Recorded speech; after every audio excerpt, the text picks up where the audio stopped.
السلام علیکم ورحمۃ اللہ وبرکاتہ نحمده ونصلی علی رسولہ الکریم اما بعد۔ آج کا سبق سن لیجئے۔ آج کے سبق کی سرخی ہے حضور صلی اللہ علیہ وسلم کی سیرت، پارٹ نمبر 93۔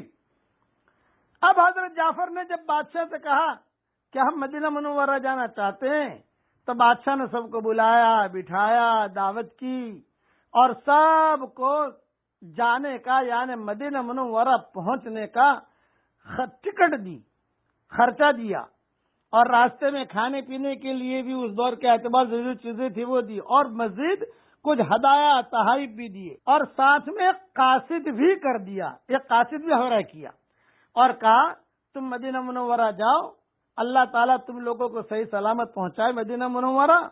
اور حضرت جعفر سے کہا کہ میں نے تمہارے ساتھ جو رویہ اختیار کیا ہے اور جو تمہاری مدد کی ہے، بس میری خواہش ہے کہ اس کی اطلاع حضرت محمد صلی اللہ علیہ وسلم کو کر دینا، اور میں اس بات کی گواہی دیتا ہوں، یہ نجاشی بٹھا کر کہہ رہا ہے اپنے محل میں، میں اس بات کی گواہی دیتا ہوں کہ اللہ کے سوا کوئی معبود نہیں، اور اس بات کی گواہی دیتا ہوں کہ حضرت محمد صلی اللہ علیہ وسلم اللہ کے رسول ہیں، اور آپ سے ایک درخواست کرتا ہوں، آپ لوگوں کے ساتھ میں نے جو کیا ہے وہ اللہ کے لیے کیا ہے، بس میرا ایک کام کر دینا۔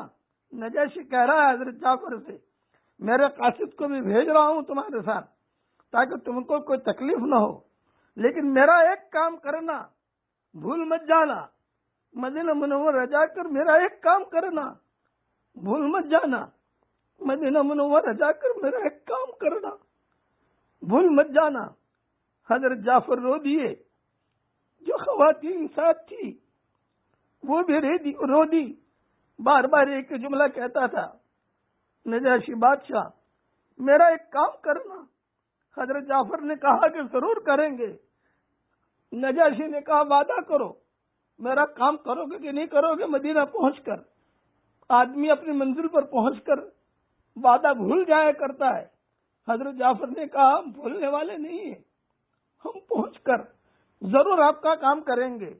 تو نجاشی نے روتے ہوئے کہا حضور صلی اللہ علیہ وسلم کو میرا سلام کہنا، اور ان سے صرف اتنا کہنا میرے لیے دعائیں مغفرت کریں، میرے لیے دعائیں مغفرت کریں، بس میرے لیے دعائیں مغفرت کریں کہ اللہ مجھے معاف کر دے۔ حضرت جعفر فرماتے ہیں ہم حبشہ سے مدینہ منورہ کے لیے روانہ ہوئے اور آپ کی خدمت میں پہنچے تو حضرت محمد صلی اللہ علیہ وسلم نے مجھ کو گلے لگا لیا اور فرمایا کہ میں نہیں جانتا کہ میں خیبر کی فتح سے زیادہ خوش ہوں یا جعفر کے آنے سے زیادہ خوش ہوں۔ پھر آپ بیٹھ گئے۔ نجاشی کے قاصد نے کھڑے ہو کر عرض کیا یا رسول اللہ، یہ جعفر آپ کے سامنے موجود ہے، آپ ان سے دریافت فرمائیں کہ ہمارے بادشاہ نے ان کے ساتھ کیا معاملہ کیا۔ حضرت جعفر نے پوری کارگزاری حضور صلی اللہ علیہ وسلم کو روتے ہوئے سنائی۔ بہت اچھا بادشاہ تھا، اور اس نے ہمارے ساتھ یہ کیا، یہ کیا، یہ کیا، یہاں تک کہ ہم مدینہ منورہ آ رہے تھے تو چلتے وقت ہم کو سواری بھی دی، توشہ بھی دیا، ہماری امداد بھی کی، اور یہ کہا میرا ایک کام کرنا، میرا ایک کام کرنا، میرا ایک کام کرنا۔ حضور بھی رو رہے تھے، بتاؤ کیا کام سونپا ہے بادشاہ نے تم کو؟ فرمایا کہ حضرت اس نے درخواست کی ہے کہ آپ نجاشی کے لیے دعائیں مغفرت فرمائیں۔